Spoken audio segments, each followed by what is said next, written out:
बाकी कुछ कोचिंग्स के मॉक इंटरव्यू देकर के प्रैक्टिस कर लिया कि उस तरीके से कैसे बोलना है, कैसे बात करना है।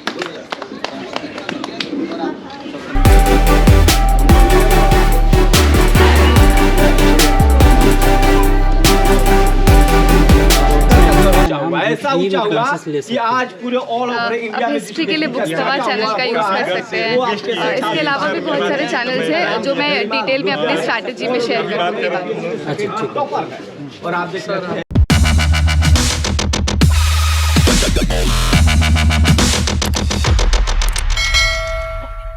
Hello guys, welcome back to channel. तो स्वागत करते हैं आप सभी का एक नए वीडियो में। और इस वक्त हम हैं बक्सर रेलवे स्टेशन पे। आपको नज़ारा दिखा रहे हैं, हमारे पीछे बोर्ड देख रहे होंगे। ये बक्सर वही बक्सर है जहाँ पे बक्सर का युद्ध हुआ था।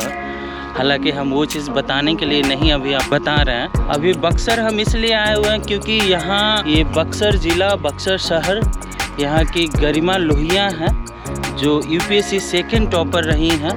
तो चलिए आज मैम से मिलवाते हैं ताकि आप लोग को भी एक मोटिवेशन मिल सके। यूपीएससी जैसा कि आप जानते हैं कि देश के सबसे उच्च परीक्षा माना जाता है। तो आज चलते हैं गरिमा लोहिया जी के घर। तो यूपीएससी सेकंड रैंक लाई हैं तो उनके घर चल रहे हैं और अभी हम बक्सर स्टेशन पे। तो चलते हैं, आपको बक्सर रेलवे स्टेशन दिखाते चलते हैं। और चलिए,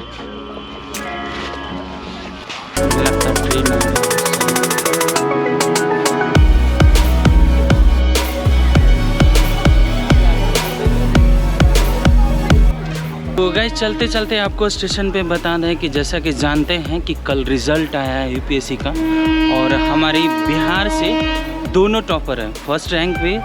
मगर फर्स्ट रैंक जो इशिता हैं वो नोएडा में रहती हैं।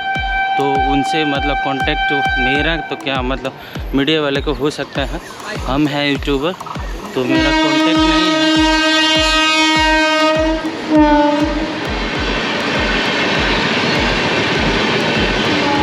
तो गाइस सीमांचल एक्सप्रेस जा रहा है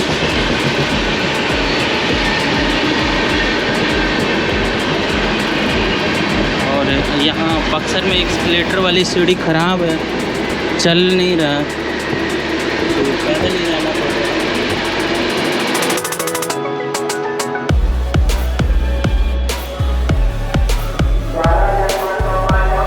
तो गाइस ये ऊपर में रेल फुट ओवर ब्रिज है और अभी हम बक्सर स्टेशन पे निकल रहे हैं यहाँ पर से।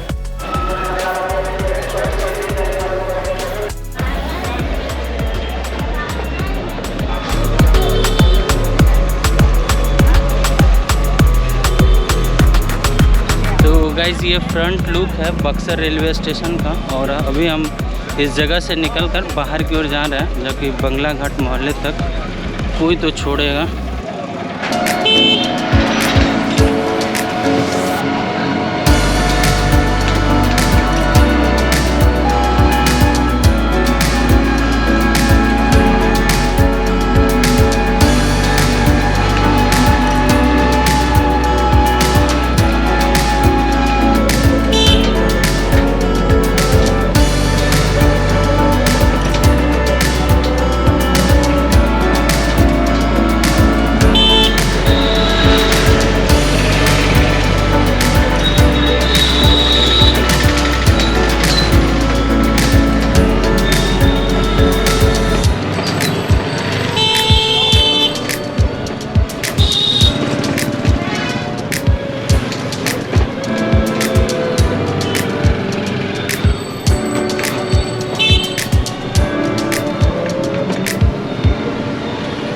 गाइज अभी हम हैं बंगला घाट पे। ये पीछे नदी देख रहे हैं, बगल में ये गंगा नदी है और बंगला घाट बक्सर में है। तो बक्सर में क्यों है गाइज, जैसा कि जानते हैं कि गरिमा लोहिया यूपीएससी सेकंड टॉपर रही हैं। आज उनके अभी घर पे आए हैं और ये बंगला घाट का हम नज़ारा दिखाना चाहते थे आप लोग को कि बंगला घाट जिसको बोलते हैं, कल से पेपर में पढ़ रहे होंगे क्या है बंगला घाट।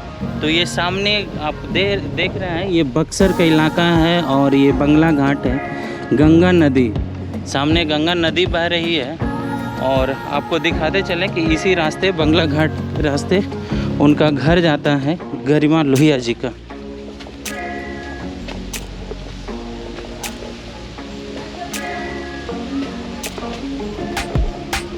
यहाँ पे एक मंदिर भी है, श्री रत्नेश्वर महादेव बंगला, रत्नेश्वर महादेव शंकर भगवान का।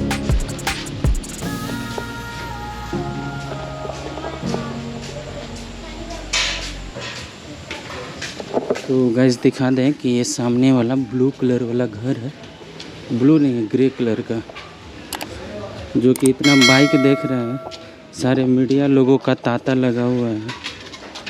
और यही घर है गाइस।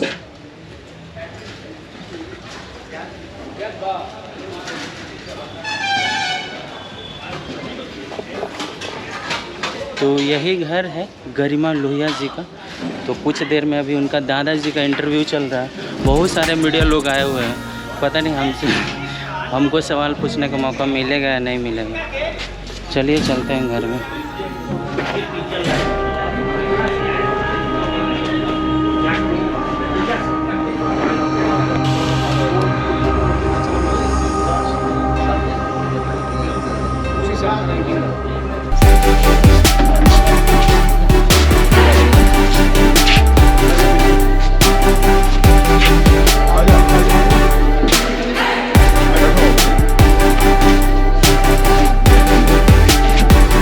इंटरव्यू के लिए वही जो अपना डैफ फॉर्म होता है उसको बहुत अच्छे से प्रिपेयर किया था। इसके अलावा जो करंट अफेयर्स चल रहा था उसके लिए रोज़ 2 न्यूज़पेपर पढ़ती थी और बाकी कुछ कोचिंग्स के मॉक इंटरव्यू देकर के प्रैक्टिस कर लिया कि उस तरीके से कैसे बोलना है, कैसे बात करना है। 2 न्यूज़पेपर का नाम जान सकता हूँ क्या? द हिंदू और इंडियन एक्सप्रेस। और मेंस के लिए क्या आपने तैयारी की थी, कैसे की थी? मेंस के लिए जो मेंस का सिलेबस है GS 1 to 4, उस हर एक सिलेबस पर नोट्स बनाए और हर एक सिलेबस को अच्छे से प्रिपेयर करा और उसके बाद 3 घंटे बैठ करके टेस्ट दिया ताकि उस माहौल का सिमुलेशन हो पाए कि इसी तरीके से वहाँ एग्ज़ाम कैसे देना है। तो ऐसे 3 घंटे के बहुत सारे एग्जाम्स दिए कि राइटिंग प्रैक्टिस हो जाए।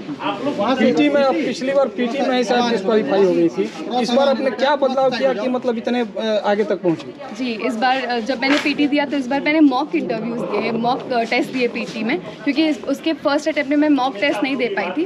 और मैंने इस बार CSET पर भी पूरा ध्यान दिया क्योंकि CSET पेपर अब बहुत टफ होते जा रहा है और इस वजह से CSET पर भी इक्वल ध्यान दिया और फिर ऐसा हो पाया। जो UPSC एस्पिरेंट्स हैं उनको अगर 10 पॉइंट आपको बताने हो कि मतलब वो 10 पॉइंट फॉलो करें तो कामयाब होंगे, तो आप क्या बताएंगे? यही बोलूँगी कि सबसे पहले तो अपना गोल अगर आपने चुना है तो फिर उससे हिले नहीं। छोटी मोटी असफलता आएगी बट अगर आपने दृढ़ निश्चय किया है तो स्टिक टू योर गोल।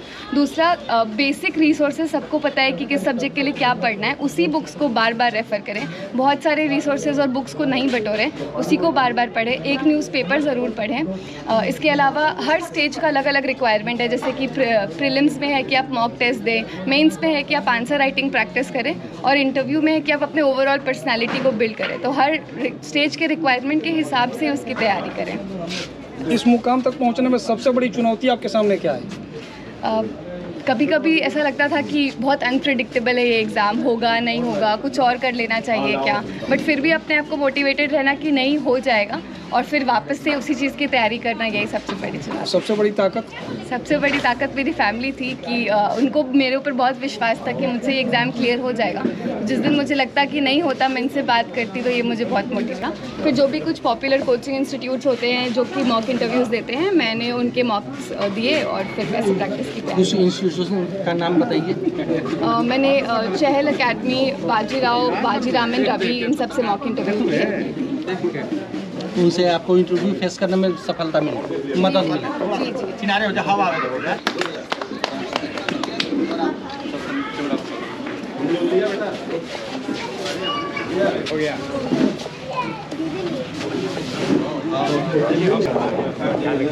इतना ही बस, ठीक है। तो सैनिक आज तो बिटिया हो हमारी, कल फिर जाएंगे आपके ऑफिस में, तब सैल्यूट मारेंगे। ऐसे तो ब्लॉग में हम लोग बहुत कुछ लिखे हैं, लेकिन हम लोगों ने डिसाइड किया कि चल करके आपसे मिले और आपको समाचार। नहीं, बहुत गर्व हुआ और इतना गर्व हुआ कि अब हम लोग के पास कोई वर्ड नहीं है कहने के लिए आपके। बक्सर नहीं, बिहार नहीं, पूरे बक्सर को बताया है। वर्ड बोलिए वर्ड में अपने बक्सर को दिखा दिया भगवान राम की 8-10 घंटे एवरेज पढ़ाई करनी होती है डेली 8-10 घंटे। अच्छा, ये बताइए कि आपकी सफलता में सबसे बड़ा श्रेय किसे जाता है? सबसे बड़ा श्रेय मेरी मम्मी को जाता है हाँ। और इसके अलावा मेरे पूरे परिवार को जाता है, मेरे सारे टीचर्स, फैमिली मेम्बर्स, फ्रेंड्स जिन्होंने मुझे बहुत मम्मी के द्वारा आपको कितना सपोर्ट मिल रहा था मम्मी से? बहुत सपोर्ट मिला मेरे साथ। बिहार नहीं पूरे बक्सर नहीं पूरे भारत के नाम रोशन करने वाली गरिमा जी है। पहले तो इनके पूरे परिवार को और तमाम लोग जो बधाई देने वाले सभी लोगों को मेरे तरफ से हार्दिक शुभकामनाएं, बधाई है। बहुत धन्यवाद। कैसे तैयारी करती थी? घर पर रहकर ही पढ़ाई की, ऑनलाइन रिसोर्सेज का यूज़ किया, जो बेसिक रिसोर्सेज है उससे पढ़ा। लोग कहते हैं कि जिस तरह से आपने तैयारी किया, उम्मीद नहीं था, परिवार में आज तक कोई सरकारी चपरासी नहीं बना, बेटियां डीएम बनी, और लगातार सोशल मीडिया पर सबसे ज़्यादा इसी बात की चर्चा हो रहा है कि जिस घर में कोई सरकारी चपरासी तक नहीं बना, एक क्या बिटिया रानी डीएम बन कर रही है। जी जी, बहुत ही खुशी की बात है ये सपना आपका था या पूरे परिवार का? मेरे पूरे परिवार का सपना था, मेरे मम्मी पापा का सपना था। डीएम बनने के बाद सबसे पहला बदलाव क्या होगा नारी शक्ति के लिए? जी, कोशिश करूंगी कि उनको जिस भी तरीके से सशक्त कर पाऊँ, जो कर पाऊँ वो मैं ज़रूर करूँ। जितने भी सरकार की स्कीम्स है जिनका फ़ायदा उनको नहीं मिल पा रहा है, मैं सब कुछ, सारी इन्फॉर्मेशन उन तक पहुंचाना चाहूँगी, और जो भी मुझे ट्रेनिंग मिलेगी उसके मदद से भी मैं बहुत कुछ करना चाहूँगी। रिजल्ट आने के बाद सबसे पहले किसको सूचना दी कि मैं ऑल ओवर इंडिया में दूसरा स्थान हासिल की हूँ? मेरी मम्मी मेरे साथ ही थी तो मैंने उन्हें बताया, फिर मेरे सारे मेंटोर, सीनियर, सबका फ़ोन आना शुरू हो गया। कहा जा रहा है कि आपके पीछे आपकी मम्मी के सबसे ज़्यादा रोल रहा कि सबसे ज़्यादा कॉफ़ी बना के आपको पिलाती थी, खाना कम खिलाती थी या कॉफ़ी ज़्यादा पिलाती थी? जी जी हाँ, जी, सही बात है। सही बात है। कैसे तैयारी करवाती थी आप? एक उम्मीद बना कर रही थी कि इनको निकालना है? बस हम माँ बेटी दोनों सोचते थे कि इसको जो चाहिए इसको फैसिलिटी वहीं मिल जाए, इसको टाइम बर्बाद ना हो, ये पढ़ ले, बस आगे निकल जाए। यानी टाइम को बचाने के लिए आपने इनके साथ खड़े रहे थे, कदम में कदम मिला हाँ, के। एकदम। आज उम्मीद जो बधाई देने का तांता जो लगा है, देखने के बाद कैसा लग रहा है आपको? बहुत अच्छा, दिल से सबको धन्यवाद। आज गरिमा जी, लोग कहते हैं ना कि हमारी बिटिया बेटों से कम नहीं, तो आपने इस बात को साबित कर दिया। और तमाम यहाँ पर बच्चियाँ आई हैं, स्कूली बच्चे आई हैं, देख सकते हैं, इन लोगों के लिए क्या कहिएगा? कि सच में बेटियां किसी से कम नहीं है, और आप लोग जितना ऊंचा सपना देख सकते हो उतना ऊंचा सपना देखो और उसको अचीव करो। तो आज देखने के बाद क्या लगा? Get inspired. ये सेकंड टॉपर है, ठीक है? आपका उम्मीद क्या होगा? हम लोग भी चाहेंगे कि इनके जैसा कुछ अच्छा करें। आपके अंदर में क्या चल रहा है, क्या बनने का चल रहा है आप लोग में? We also want to crack UPSC and we are very lucky to meet you, ma'am. And we are very happy. एक चीज़ मुझे समझ में नहीं आ रहा है कि हिंदी पढ़ने वाले लोग IAS IPS बनते हैं कि नहीं बनते हैं? हाँ? इंग्लिश बोलना फैशन हो गया है या फिर मजबूरी है? कोई भी भाषा बस अपना बात कहने का तरीका है। सर, इंग्लिश मीडियम स्कूल में आप पढ़ते हैं, सही बात है कि बिहार के मुख्यमंत्री नीतीश कुमार कहते हैं सदन में कि क्या तुम लिख कर रखे हो जी, ये सब क्या लिख कर रखे हो इंग्लिश में? हिंदी तुम लोग को नहीं आता है? हिंदी को खत्म करने की चुनौती है या हिंदी खत्म करना चाहते हैं? स्कूल में स्टूडेंट्स अक्सर इंग्लिश में करते हैं और इंग्लिश में ही बात मैम, आपका कैडर कौन सा है? बिहार कैडर ही मैंने चूज़ किया है। यूट्यूब पर से कौन कौन से चैनल पे आप पढ़ते थे? एक चीज़ बताइए कि जो आपका लगभग पटना में और जगह पर सोशल मीडिया पर कुछ तस्वीर है जिसके सपना हो कि मैं भी गरिमा लोहिया बनूं? मैं अपने एक हफ्ते का स्ट्रैटेजी बनाती थी और फिर उस रूटीन को एक हफ्ते तक फॉलो करने की कोशिश करती थी। चलिए, एक बार फिर आपको पूरा बधाई देता हूँ, पूरे परिवार को बधाई देता हूँ। आज सबसे ज़्यादा जिस व्यक्ति का खुशी हुआ है ये है दादाजी। दादाजी, कैसा लग रहा है आपको? एडवोकेट साहब है, तो क्या लगा इनको कि शुरू से सबका भाग किया ये रिजल्ट इतना बढ़िया हुआ है क्या? जो देश भर में दूसरे स्थान प्राप्त किया, आज उनके घर पे भीड़, और ये बच्चे भी स्कूल से मिलने आए हैं, लोकल स्कूल बक्सर से, और इतना सारा मीडिया का भीड़ देख सकते हैं।